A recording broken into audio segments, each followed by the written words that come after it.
என்னை தேடும் இறைவனே, உம்மை நாடி வருகிறேன்.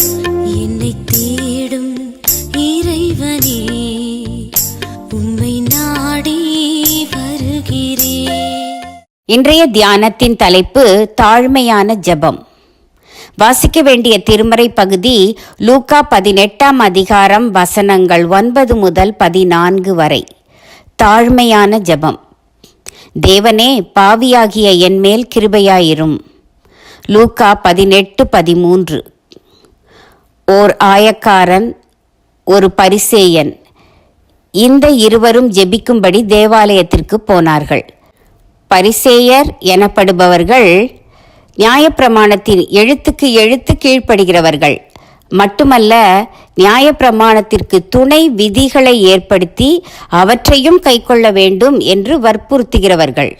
அதனால்தான் இந்த பரிசேயன் வாரத்தில் 2 முறை உபவாசிக்கிறான், சம்பாத்தியத்தில் தசம பாகம் கொடுக்கிறான்.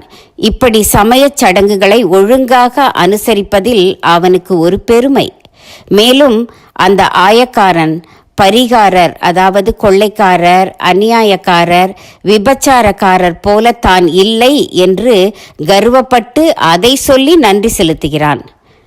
வெளிப்படையான பக்தி கிரியைகளை செய்வதில் ஒரு பெருமை, ஆயக்காரர் அநியாயக்காரர் போல இல்லை என்று தன்னைத்தானே புகழ்ந்து கொள்கிறான், அதில் ஒரு பெருமை.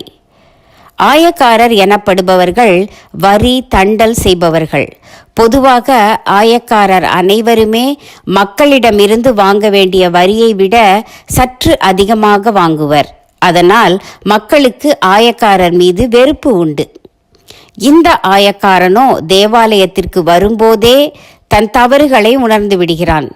எனவே தன்னை தாழ்த்தி தான் பாவி என்பதை ஒத்துக்கொண்டு தேவன் தன்மேல் கிருபையாய் இருக்க வேண்டும் என்று கெஞ்சுகிறான். பரிசுத்தமான தேவாலயத்தை அணுகவும் அச்சம் கொண்டு தூரத்திலே நின்று கொள்கிறான். தேவனுடைய வாசஸ்தலம் வானம் என்று வானத்தையும் நோக்க துணியாமல் மார்பில் அடித்து கொள்கிறான். அவனுடைய செய்கைகளும் கூட மனத்தாழ்மையை காண்பிக்கின்றன.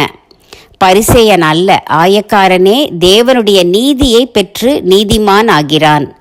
இன்றும் அநேக கிறிஸ்தவர்கள் ஆராதனை செய்தல், தசம பாகம் கொடுத்தல், உபவாசித்தல் போன்ற வெளிப்படை காரியங்களை செய்து அவற்றிலே திருப்தி கொண்டு கிறிஸ்தவத்தின் அடிப்படை தத்துவங்களான தாழ்மை, அன்பு போன்றவற்றை விட்டுவிடுகின்றனர்.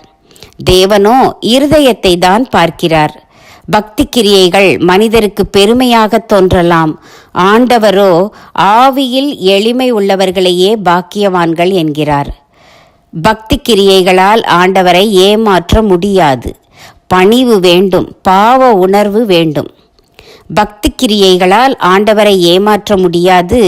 பணிவு வேண்டும், பாவ உணர்வு வேண்டும். தீர்மானம்: ஒவ்வொரு ஜெபத்திலும் பாவ மன்னிப்பை முதலில் பெற்றுக்கொள்வேன்.